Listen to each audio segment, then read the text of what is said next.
یو څو ثانیې د شهیدانو په خاطر د سربازانو په خاطر د خپلې خاورې په خاطر سکوت اختیاروم.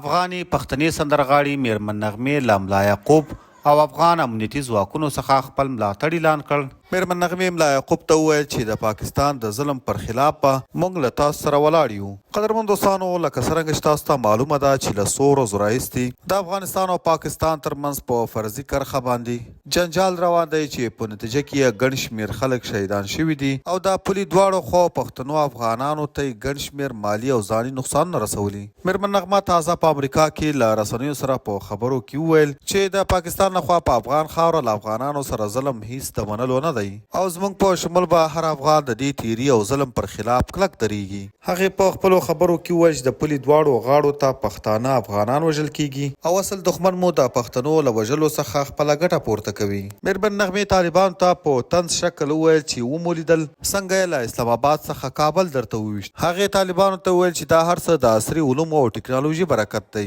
او له طالبانو څخه یې وغوښتل چې په هیواد کې په عصري علومو او ټکنالوژي باندې کار وکړي او ورسره د ښځو تعلیم او د هغوی حقوقو ته خاص پاملرنه او درناوی وکړي. نغمې ملا یعقوب ته پیغام ورکړ چې موږ به د هیواد د دفاع په خاطر همیشه ستاسو ترڅنګ ولاړو، ستاسو حمایت به کوو او تاسو ته به د کامیابي او بري دعاګانې کوو.